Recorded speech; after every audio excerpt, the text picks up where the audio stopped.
nutrition educators at the San Antonio Food Bank. So I'm sure you've heard of the food bank before. So we go out to different organizations or communities and teach various classes, and we cover actually classes throughout the lifespan. So we do from pre-K to seniors, and I also have our dietetic intern here today. His name is Zach. Because we are virtual, and I'm in the side of the laptop, so you can't really see him. So he's also observing the class with you all today. If you have any questions, as Sheila mentioned, you can always put it in the chat, and we'll address it at our best. So I'm going to share.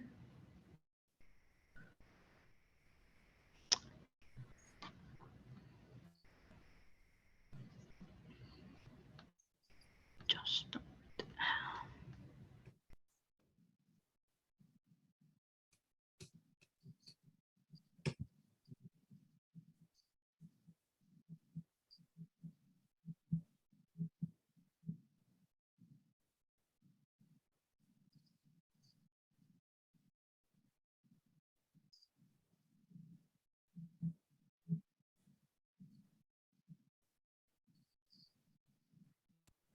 I'm sorry, that was.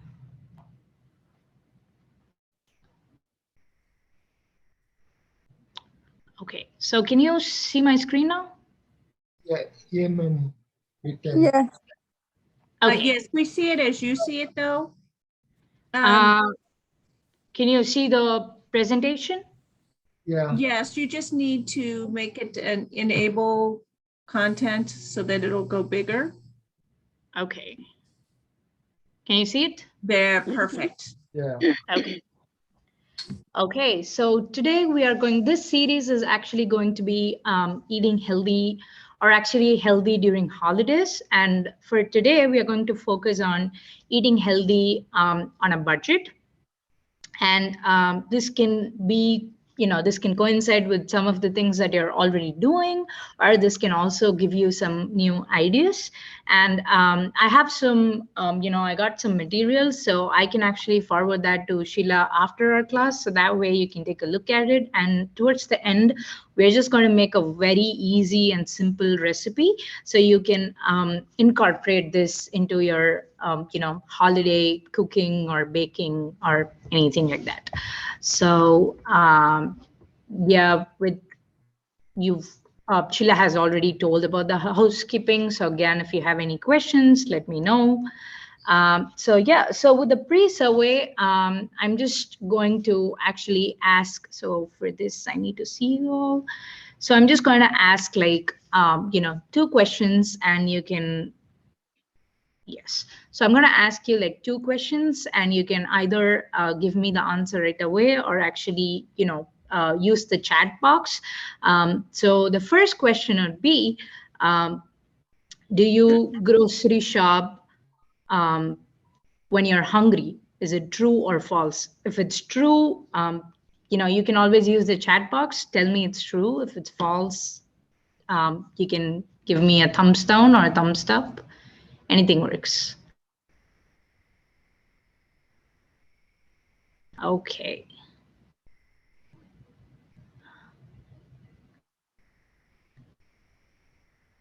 You think it's true or false? The question is to everyone, should you grocery shop when you're hungry? No. I think some of them were confused. Most Okay. people shop when they're hungry. That's okay. Oh. Okay. So I've got like equal answers. Okay. And so the second question would be, can you do you make grocery list before you actually go grocery shopping, or do you just go, like pick anything that you see?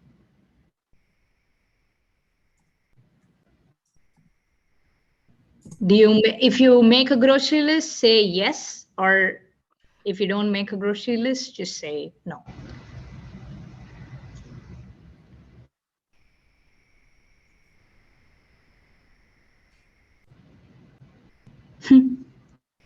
I know. That's why I tend to use it on my mobile, so that way I don't, you know, take forget the paper. Okay, so let's discuss about the questions, later during the presentation. So again, I hope you can see my screen again. Can you see my screen? Yes. Okay. Okay, so holiday food budgeting. So again, like when it comes to Christmas or Thanksgiving, we give presents, we get presents, so that itself can be, expensive for a few. So and again, if you're hosting a meal, it's going to cost more money. So now that's why it's important to plan. And staying on the budget might be overwhelming sometimes, but it's easy if you just use some tips and tricks. And that's what we're going to see today. So it is possible to actually, eat healthy during holidays. I know sometimes we used to think, okay, why eat healthy because it's the holidays? But I think it's really important to actually eat healthy even during the holidays. But sometimes it's okay if you binge eat something that's your favorite, but make sure that doesn't become a habit. So when it comes to actually budgeting or planning, planning a meal or hosting a meal, three things is important to stay on the budget. So it's called the three P's. The first one would be plan. So you have to always, always, always plan. So if you plan, you can sometimes the plans always, don't, you can always follow the plan to the T, but that's okay. But if you have a plan and say you have a backup plan, I'm just kidding. So if you just have a plan, that would always help you. And purchase. So when we plan, we actually plan to purchase, right? So that is also important. And then the final, step is preparing. So we plan, we purchase, and then we prepare, which is we host the meal or just the holidays. So when it comes to planning, we have to always plan not only the grocery list but also plan what you're going to cook. So that way you kind of know, say if you're hosting for 2 or 3 days, you kind of know what is for breakfast, lunch, and dinner. And then you can, or it's also important to actually include ideas to what you can do with the leftover food. So if you have something that's going to be excessive, you already know that, make sure you have a plan for that as well. And then do not go to the grocery store hungry, because if you go to the grocery store hungry, you're just going to pick everything your eyes want. So I would always suggest eat and then walk in the grocery store as if you're burning the calories. Um, and next comes finding and using coupons can be a great way to save money at the store. Sometimes we just ignore the coupons that we get, say, in the newspaper or magazines. It's important to actually save the coupons. And again, check the local newspaper, online, and at store for sales and coupons. I know a few stores. Of course, Hobby Lobby is not related to, like grocery shopping, but then I know every time you go, you can actually get 40% off on one product. So there might be stores that would give you these kind of offers, so you can use that. Um, exactly. So eat a snack before you shop to avoid impulse buying.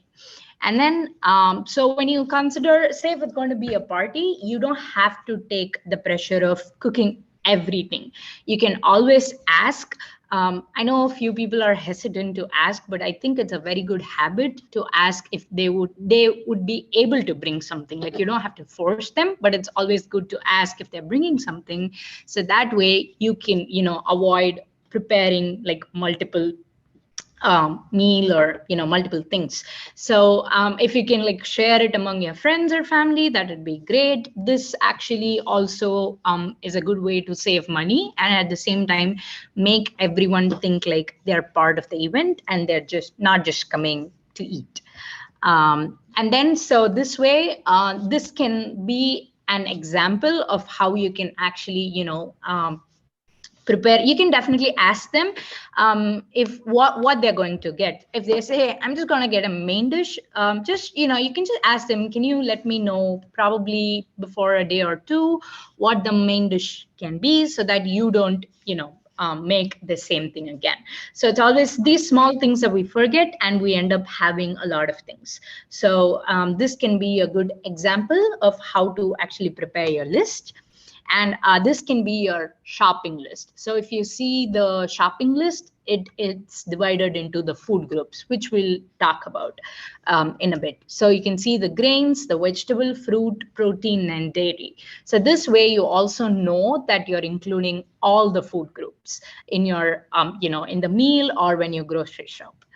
And then so set your intentions for the week ahead. People who plan achieve. So I think planning is always good. And then it is also important to know the difference between unit prices and bulk. So sometimes you can get a lot of things in bulk and actually save money. So always check.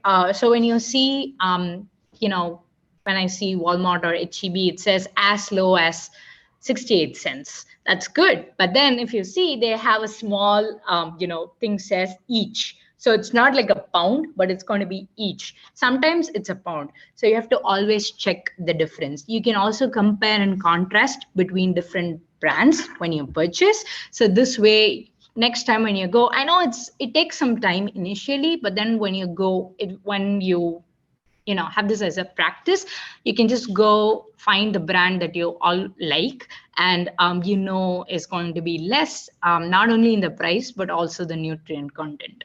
So again, pay attention to units. It can be per ounce, per each, or per pound. So it can be very different. The price or cost can also be very different accordingly.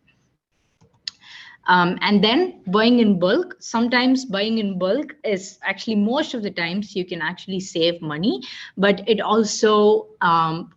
is also important to actually remember that you can't buy everything in bulk. Like, say for example, coffee, white rice, and frozen food is okay to buy in bulk because they're not going to go bad. But then you can't go to the bigger stores and purchase something, some perishable, say milk, or I mean, if you regularly drink milk, that's fine. But say you can get bulk tomatoes, like you can get 10 pounds of tomatoes and actually think that they're going to last longer. No, they might go bad. So it's important to remember what you can buy in bulk and what you can't buy in bulk. Grains are a very good options to buy in bulk because you save a lot of money.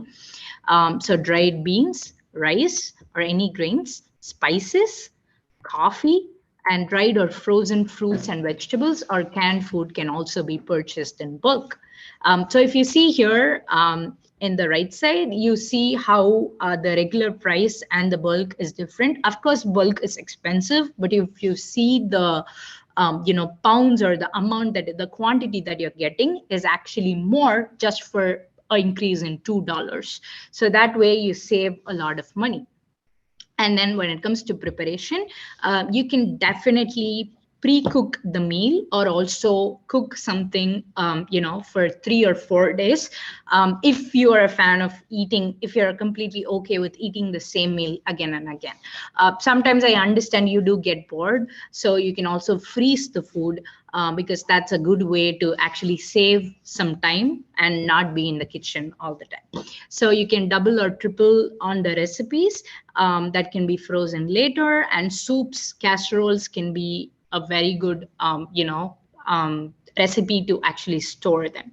And then you can also, that's why I said you can also think how to incorporate or actually change the leftovers from one kind of recipe to another kind. So always having a plan with leftovers, for leftovers, is important as well. And then, so during the holidays, it's easy to overdo on the eating, as I said, from October to December. So always remember moderation. Everything in moderation is really good. That way you can also eat a lot, a variety of meal, you can get a taste of everything. So we're going to see how you can stick to that moderation. So I'm sure you have seen the MyPlate somewhere. For those of you who have not seen, so this is called the MyPlate. So if you see, this is divided into the food groups. So you see fruits, vegetables. So fruits and vegetables should always be filled.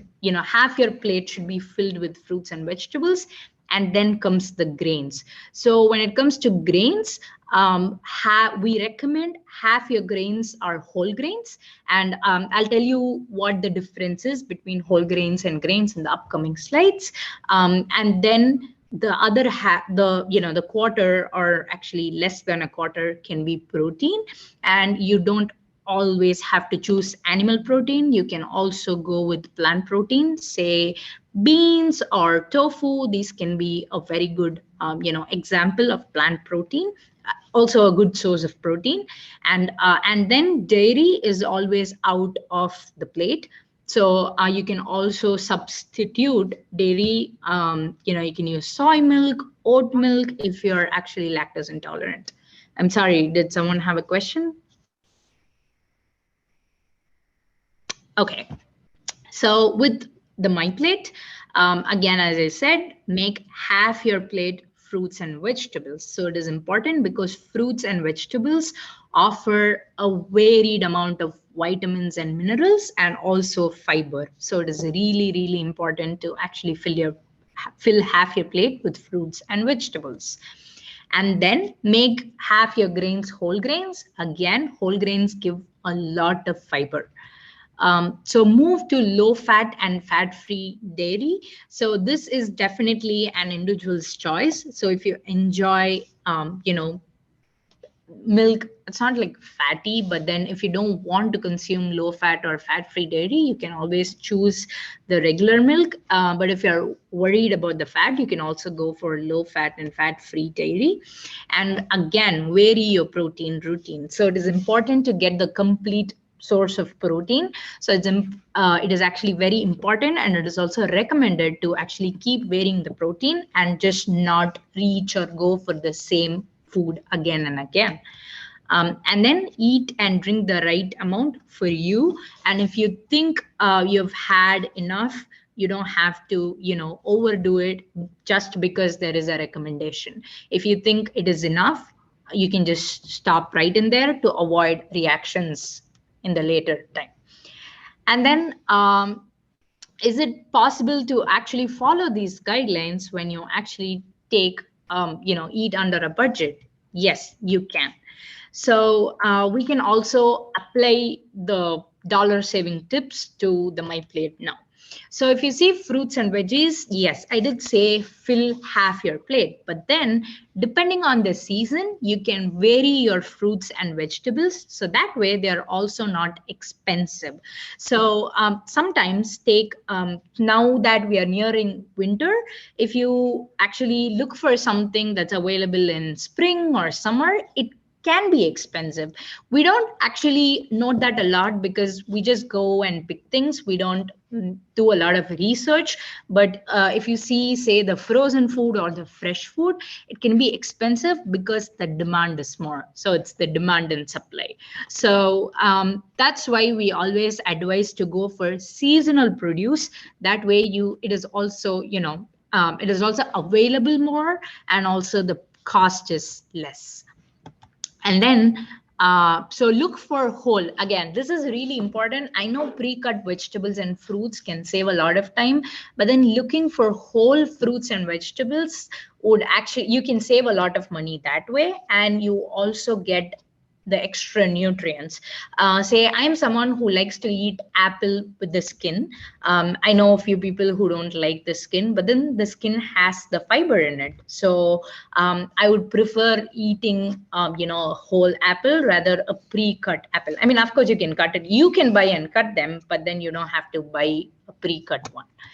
And then canned and frozen food are okay, but there are also some ways to actually use the canned food. So that way you're it's not, canned food are loaded with sodium in order to preserve them. So it's always advised to rinse. Say if you purchase canned beans, it's always advised to rinse the beans before you use it. And frozen can also be fine.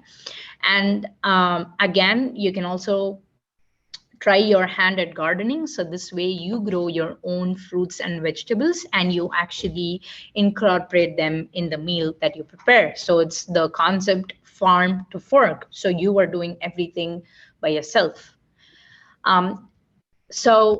Buying fruits and vegetables is too expensive, I understand. And if you say you will not meet my 2 servings of fruits and 2 servings of fruit and 2.5 servings of vegetables, that's actually wrong. Because if you buy a combination, you can actually get more portion size for just $10. So if you see here, you can see 1 cup of pear, 1 cup of tomato, 3 cups of green beans, 6 cups of peaches, 2 cups of corn, 6 cups of peas. So these make 11 1 cup portion of vegetable and 7 1 cup portion of fruits. So this is going to cost only $10. Like this, just an example. But then you have all the portion sizes, and the cost is only $10, and it's going for a week, and it's going to be 1.43 per day. And here again, as I said, it is always advisable to rinse whichever you can the canned foods, because now today we are going to use applesauce and pumpkin puree. If you rinse it, you're just going to wash everything out. So say buy beans or any other grains, you can always rinse it, and rinsing it would reduce the sodium level from 41% to 36%. Although it's not a lot, it's definitely better compared to when you don't rinse it. And then this is one way to rinse it. And you can rinse for a minute, so that way all the sodium is actually washed out. And then look for grains in bulk. Bulk packages of rice or flour is good, and then choose the generic brand. Don't go for something exotic, because that can also be expensive. And then you can store in the fridge up to 3 to 5 days once it's cooked, or frozen up to 6 months, and then just add a little bit of moisture. So this is actually a good tip, because whenever you say you make rice and then you store in the fridge or freezer, they become so hard to eat, and then people don't enjoy the texture of it.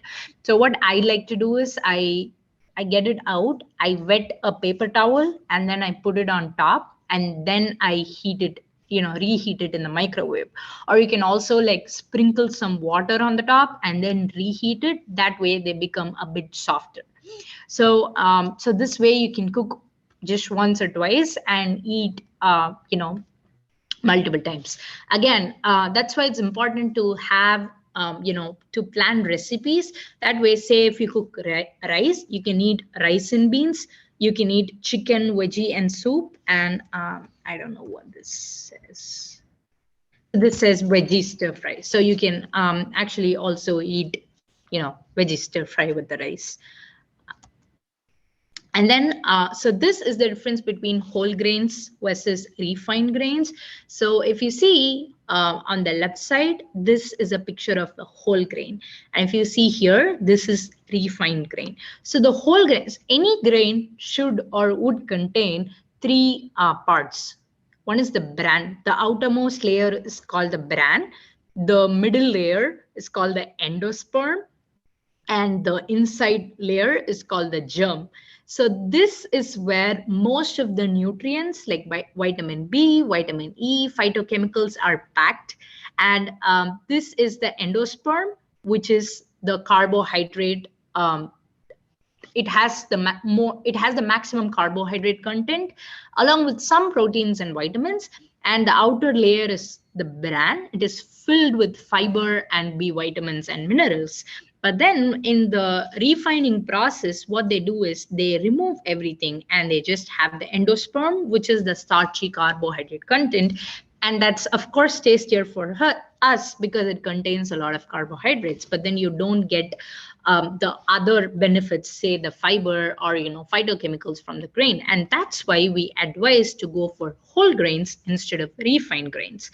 And so how to actually go about purchasing the whole grain is, if you see the pack, you can see it says 100% whole grain. So if you see this label or this image on the packet, it means it's whole grain. You can also try and read the ingredients. It says whole grain wheat flour instead of just saying wheat flour or refined wheat flour. So that's why it's also important to read labels or read the package to find the right thing. And then when it comes to protein, as I said, you can always vary your protein. You can include plant-based sources. Consider dry beans rather than canned again. So this way you can avoid the sodium that you get from the canned food. So with dried beans, you can always soak them overnight and rinse it off and store again. So if you soak the beans overnight, it's easier to cook them, and again you can soak them in bulk and use them in different recipes. Again, eggs are a nutritious and affordable source of protein. So an egg is a complete source of protein. So it means it has all the protein. There are different kinds of protein, and a whole egg has everything in it. And then purchasing peanuts in bulk, try making peanut butter at home. So this way you can always make everything on your own, or at least most of the things on your own, and save money. When it comes to dairy, so buy fresh low-fat milk, yogurt, and cheese in the largest size to save money. I know a few people freeze it. Few people might not enjoy freezing dairy. That's completely fine. And then ultra-pasteurized milk won't spoil as fast, but again, the nutrients might vary. And then if you're lactose intolerant, which means you can't digest milk, or consuming dairy gives you some reaction, you can always go for lactose-free milk. So it milk can sometimes result in diarrhea, gas, or bloating. So that's how you know you're allergic. And then you can try alternative, like the non dairy options, which is soy, oat milk, almond milk, cashew milk, rice milk, or hemp. So these are all lactose-free options that you can actually try. And there are also sweetened and unsweetened version of these, so you can also try, choose, and pick what you want. So in summary, planning, purchasing, preparing is the core to eating healthy on a budget. And again, you can invite others to bring a dish, or or a main dish, or a side, or a beverage. So this way you can save some time and money. And then you can use these tips to build a healthier menu. So now let's see. Okay, just a moment.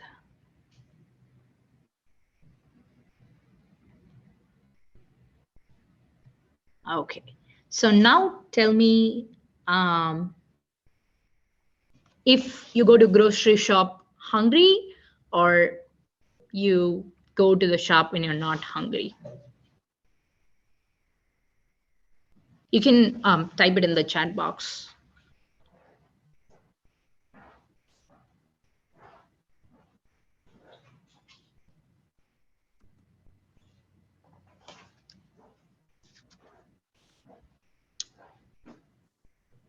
Can you hear me? And for those who can't type it in the chat box, you can just go ahead and say it. Yeah, of course, yes. Not hungry. Not hungry. Okay, what do others think? Not hungry. Okay. Yeah, so we don't grocery shop when we are hungry. And then so in the future, will you make a grocery list when you go grocery shopping? You can say yes or no. I'm not going to take any offense. If you think that's going to be too much work, it's up to you. I will make I don't. Okay. Okay, that's good. Okay. Yes, Sheila, thank you for that. Doing curbside pickup can actually save you money because that way you don't, go to all the aisles in the shop and, pick everything that you see. So yes, that is a very good, suggestion. So now we are just going to make a very, very simple recipe. Um, it's not even going to take 5 minutes. Did you have Yes. something to say? Yeah, I was also going to say when you are making your grocery list, it's always best to eat. It's just like you're going to go shopping. Always best to eat something prior to making the list because when you start creating that list, you're like, oh, maybe we should do chips and dip. And then, oh, well, I could have a chocolate cake and a pumpkin pie. And so your grocery list becomes quite large. Yeah, And it's the other clue I found is also don't watch commercials or TV while you're doing it because they always promote like the candy bars and all that. And you're like, oh, well, I might as well throw on one candy bar. I yeah. should get a bag to share with everybody. And Yeah, Hey yeah, Sheila, that's true. Yes. yes, So it's Andre. what if you're yes, going to the grocery store and you're doing what you're supposed to, and then you pass a churro shop? What do you do then? Churros? You keep walking because you have your dog with you. Oh, okay. I'll use that line. yeah, it can be grocery eating is eating involves a lot of psychology too, like healthy eating or not healthy. But then again, grocery shopping or anything that we do related to food, it's called, sometimes emotions play a major role. Sometimes watching commercials play a major role. So it's very, very psychological. And that's why we have to, take a balanced meal. Um, and it's important to take a balanced meal. So now we are going to jump right into the recipe. So I'm going to make, if you can see, I will make sure to send the recipes. Recipes, so that way you all have a copy. Today we are making pumpkin applesauce. It's very, very easy, very simple. So I got a bowl, empty bowl here, and just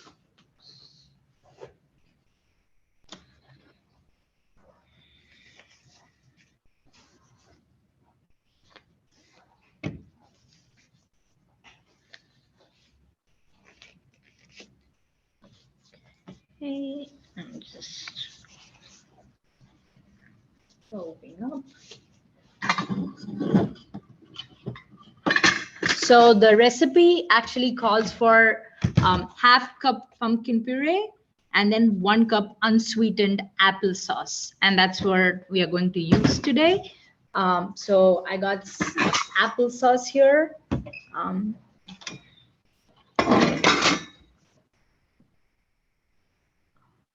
just so I can mix it.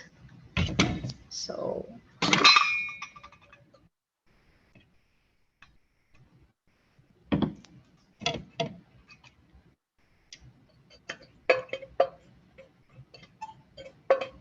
I got the applesauce, and then I'm gonna take the pumpkin puree.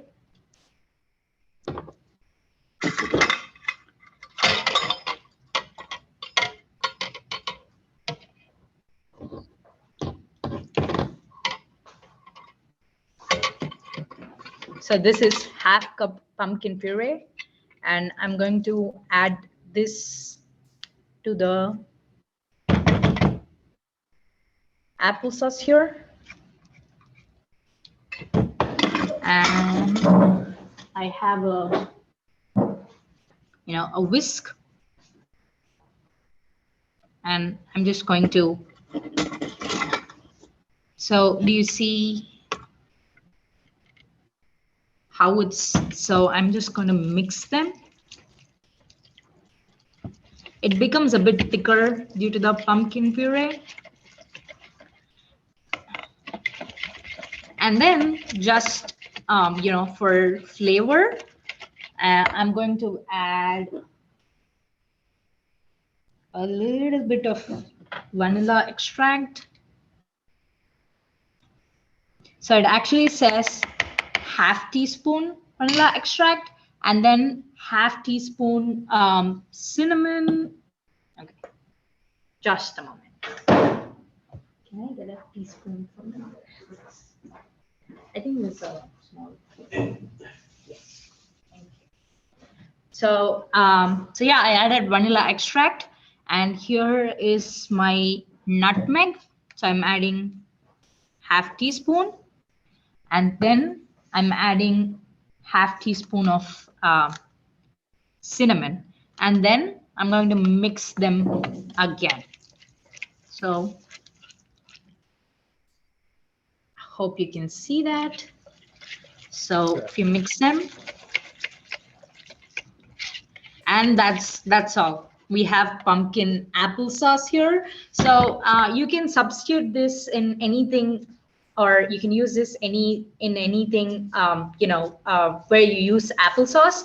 So you can add this to your oatmeal. This can be, oatmeal is very simple. So when you invite someone for breakfast, you can have the oatmeal and add this fancy pumpkin applesauce to it and make the oatmeal fancier.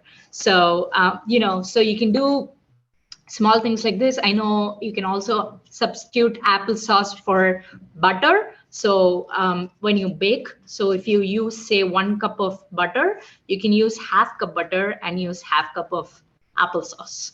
So and it can be pumpkin applesauce too. So you can use this in a lot of recipes, and yeah, you can enjoy this. So this is a small eating eating healthy under a budget or on a budget recipe. I hope you liked it, and I hope you get to try this during your holidays.